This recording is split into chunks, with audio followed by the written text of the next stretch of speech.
Lord God, we thank you in advance, Lord God, that you are now unmuted. That is, the Lord God will be delighted upon those that are listening, Lord God, and be used in the hearts of those, Lord God, that are motivated to do so. So, Lord, we come praying for the woman of God that's about to speak tonight, Father. Lord God, we thank you for the revelation that you've already given to her, Father. And Lord God, we just pray right now that you be manifested in her on tonight. Lord God, we pray for, again, for every listening ear. Lord God, we pray, Lord God, that your word that goes forward, Lord God, that be used in the lives of those that are listening on tonight. Lord, we thank you for the virtuous church, Lord God, and everyone that's connected thereof. And Lord, we'll just be careful to give you all the praise, glory, and honor. And it's in Jesus' name we do pray. Amen. And I turn over to Lady Shamika Robinson for the exhortation. Thank you so much, Lady, for reading the Proverbs, and thank you so much, Pastor, for that awesome prayer. Very thorough and awesome. I appreciate that. Okay, so the title of my call is going to be The Two Most Important and Overlooked Questions God Has Ever Asked Man. I'll be reading from Job. And before we get into Job chapter 38, as a little recap, the beginning of Job starts out with Job, going about his day, minding his business. Satan challenges God. God takes the challenge, uses Job to prove to Satan that it's not because I'm blessing Job so much. This is just the way he is. He is my good and faithful servant. He is perfect. And don't forget about him. Because of all the people that you love accusing of things of, don't do it with Job. You can't, in other words, you can't do it with Job. Satan accepts that language, challenges Job every way possible. Even known to me in the present day, I haven't heard of a more severe attack than Job losing every single thing, family, children, resources, finances, and then to top it off, boils all over your body. We get one boil on our skin and we're ready to jump off a bridge, let alone having boils from head to toe as the scriptures describe. Job endured all of this. And so then we fast forward to Job chapter 38. Oh, before we fast forward to Job 38, I want to point out something that was very interesting when you start really dissecting the whole book of Job. In the beginning, when Satan challenges God and he fails, when Job does not curse God, the scriptures say that Satan showed up immediately to up the ante, if you will. Like, okay, I took all his resources. However, you ain't allow me to get him skin for skin. He shows up immediately when Job does not curse God. And then what you'll notice as you read on in the book of Job, when Job and his homeboys are going back and forth and tussling with their language to try to kind of figure out what's happening. Why are you cursed like that? You're looking like the wicked. You're looking like evil, like the evil people. You're looking like,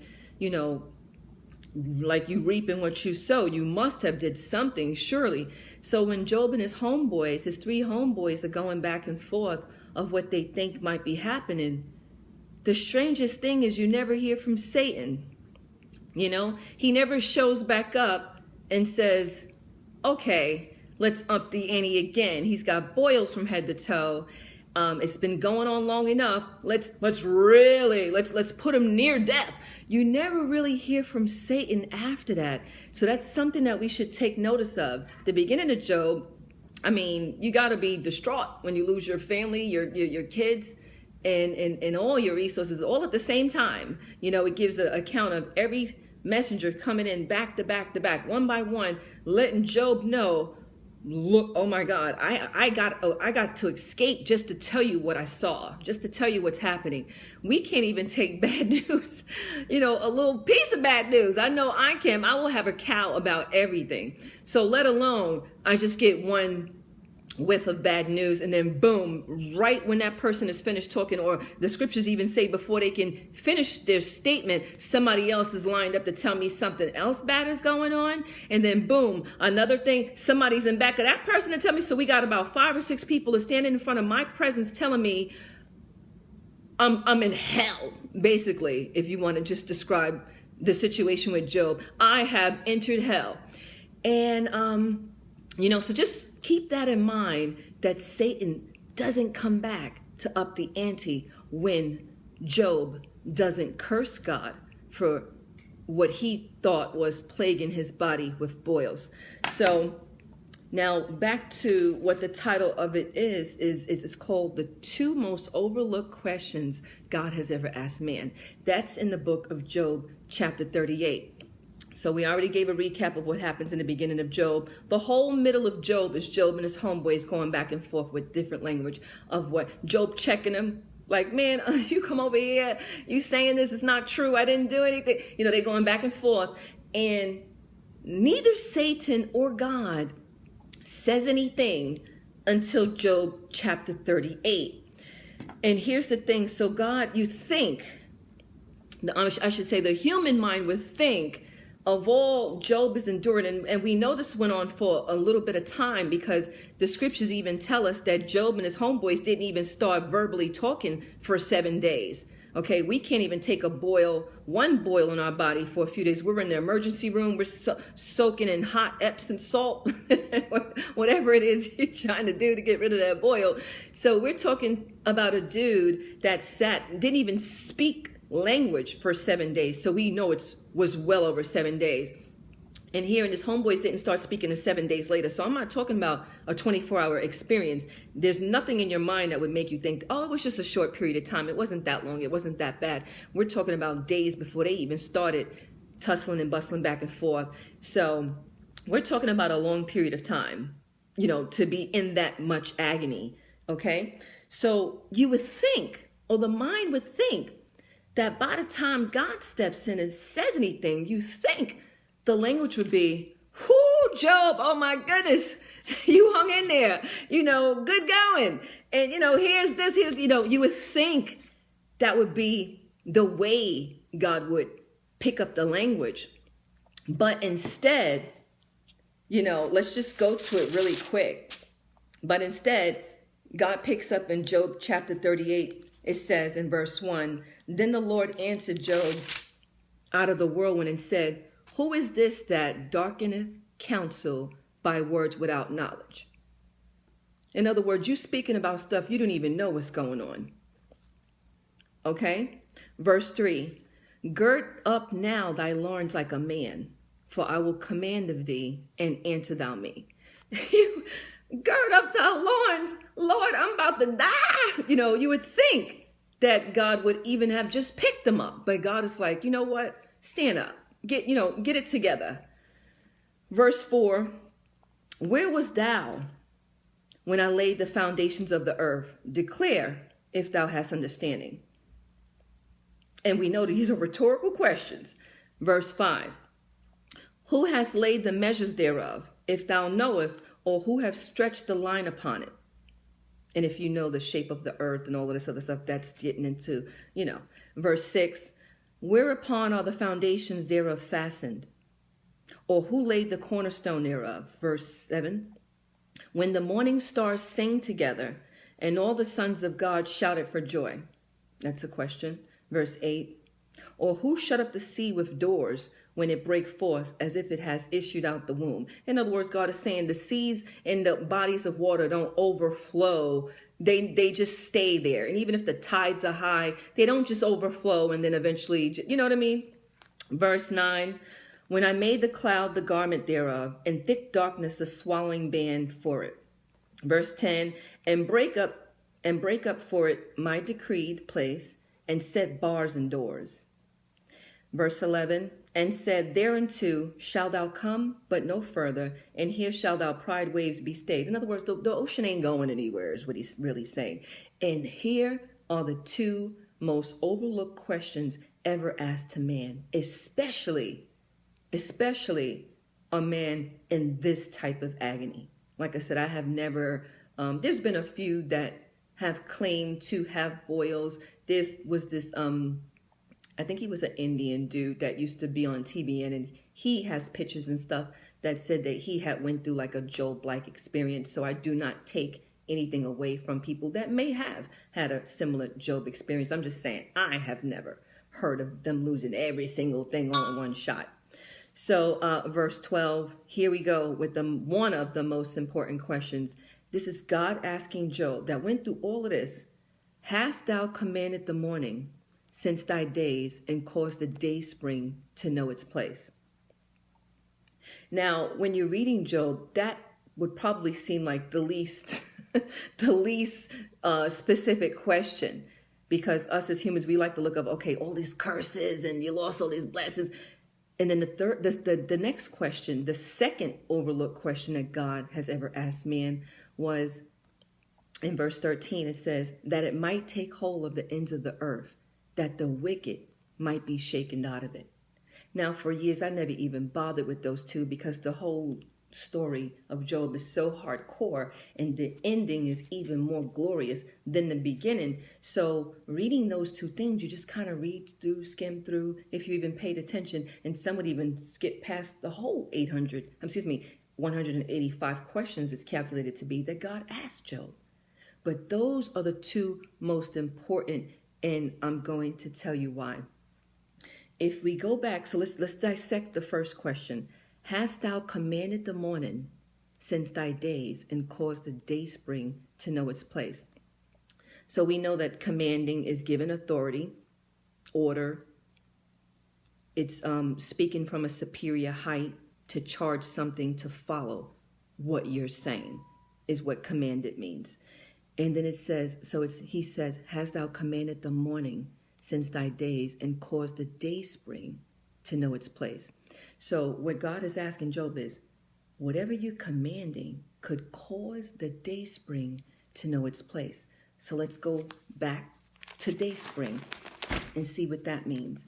And when you go to Genesis chapter 1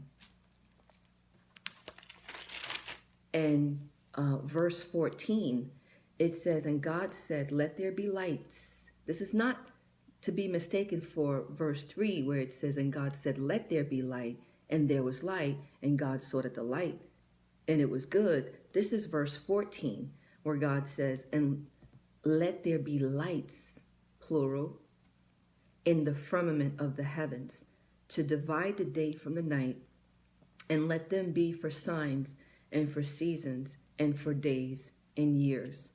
And in Genesis chapter 1, verse 15, it says, and let them be for lights in the firmament of the heaven, to give light upon the earth. And it was so. Verse 16 says, and God made two great lights. The greater light is to rule the day, and the lesser light is to rule the night. He made the stars also. And in verse 17 it says, and God set them in the firmament of the heavens, basically that's the sky, to give light upon the earth.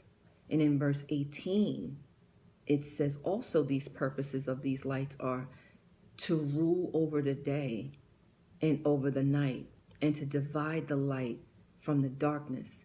And God saw that it was good. So the reason why we need to backtrack and understand what the day spring's role is and what the day spring job is that God set in order from the beginning of humanity was to rule the day, to rule over the day. That way we can't even wrestle with what the purpose of that light is. So now going back to Job chapter 38 and in verse 12, where God is saying, asking Job, have you done this? In other words, if I set in order for the day, for the light to rule the day, you did not take your authority and command the day to obey your voice. And in verse 13 of Job says, you could have shaken the wicked out of this had you have done that. In other words, your persecution went on and on and on because you speaking reckless. And I thought that was quite strange, because then I also started to say, wait, that will explain where was Satan? Because he came right in for the second attack when he failed the first challenge. Why didn't he come back again? To keep on going, right? To keep on persecuting and going more and more and more. He didn't need to, because Job just and his homeboys just kept speaking reckless. And even though Job never cursed God, they still was speaking reckless. Oh, curse the day I was born, and oh, I should have died in my mother's womb. He was going on and on and on and on, to the point where God was like, are you kidding me? Are you kidding me right now? Like, yeah, I gave Satan permission to do this, but what happened to your authority? That doesn't change your authority. So nothing that Job went through was, it wasn't God doing it. God removed his hand from him. So it was all Satan. Obviously, we read that. That's crystal clear. However, it doesn't change the order that God put in place, because God wouldn't even have asked him that. God would never ask us a question in vain. God don't even use vain speech at all. And including these 185 questions, not one of them are irrelevant. It's just the two most overlooked ones was, have you commanded your morning so that the day spring dawn know its place? And then it even tells us in verse 13 that you can shake the wicked out of your day had you just commanded your morning. I thought that was amazing. I mean, somebody gave me this book called Command Your Morning years ago. I was going through some off-the-wall stuff that I didn't even think was real. I mean, I would describe it as demonic attack to the 10th power, because people don't believe in demonic activity until it hits their house and strange things start happening, and then you start seeing people actually responding to it. Then all of a sudden it's, oh, this is real, ain't it? And then you kind of are not equipped and not armored up to even know what to do. That's what happened to me. And then I ended up going to church one Sunday, broken and defeated. And then this guy that I never even, he was just, to me, like a random member, somebody you just kind of say hi and bye to, stops me in my tracks after church and then hands me this book and said, God told me to give this book to you. And I kind of looked at the book, because that was strange language to me. It's the name of the book was called Have You Commanded Your Morning? So I'm looking at it and I'm like, all right, well, thank you. And he was giving me this look like, no, I'm not just giving you a book. This is what you need. This is your armor. I'm handing you a shield. And oh my God, I went home and I picked that book up, and it started to describe the watches of the day and how it's broken down. And I mean, it was out of this world. And I started going, oh my God. Oh, okay. So then I started to understand why when Jesus went off to pray and telling the disciples, keep watch with me, and they kept falling asleep. And I'm like, well, were they really, really tired? I mean, I never understood. How tired were you? You rolling with Jesus, like you really that tired? I mean, yeah, maybe y'all were going around healing and delivering all day. I get that. It's very tiring. But how tired were you? Was always my question, because you kept falling asleep. It's because Jesus was praying in the fourth watch. He was commanding his morning. Jesus himself was commanding his morning. We talking about the Son of God. Some would even say God clothing man was doing this very exact thing, commanding his morning so that the day, spring, dawn know his place. Jesus did it. So why wouldn't we do it? And I tell you, from that moment on of being handed that book, this was at least about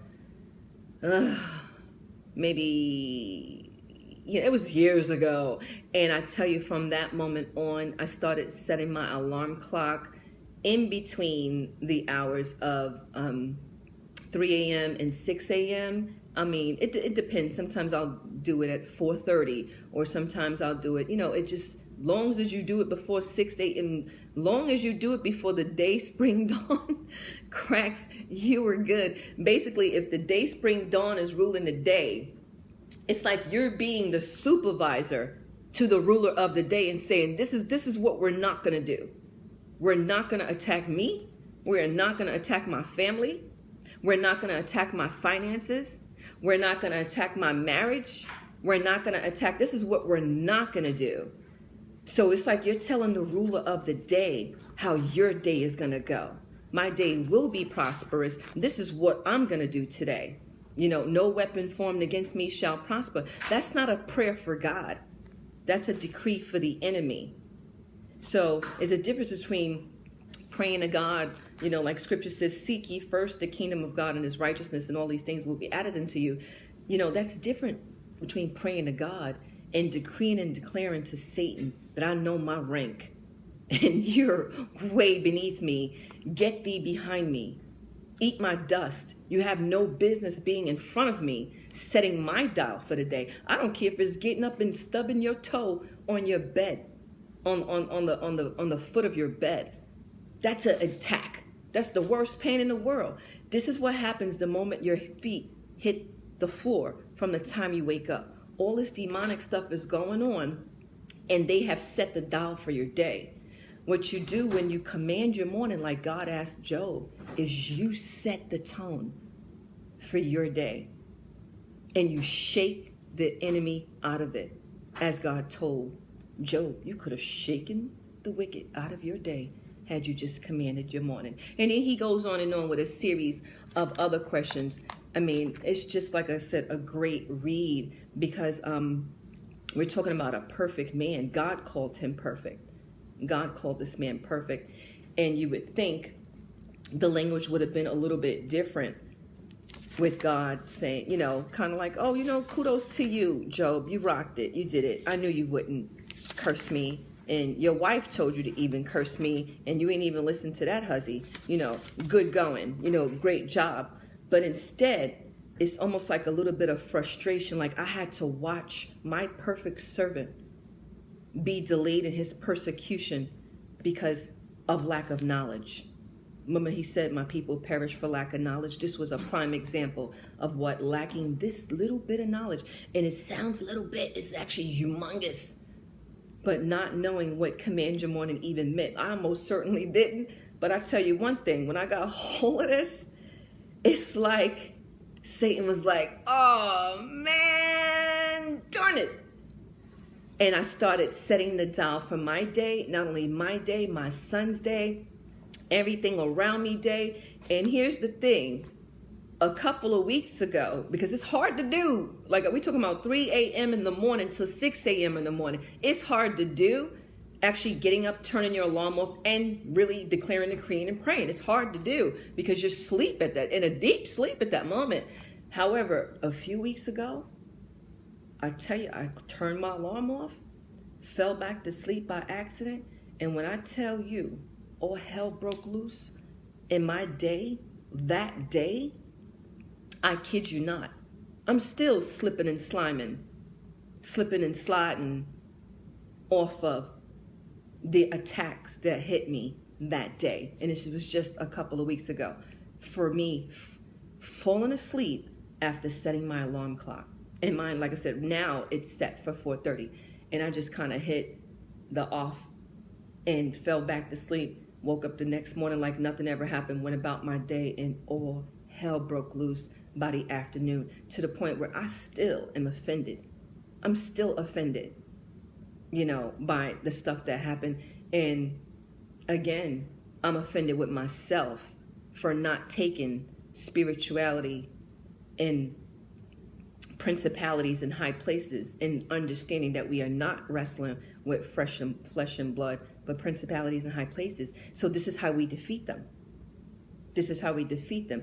Fighting spirit with spirit. Commanding your morning is armoring up and being in offensive mode, not in defensive mode.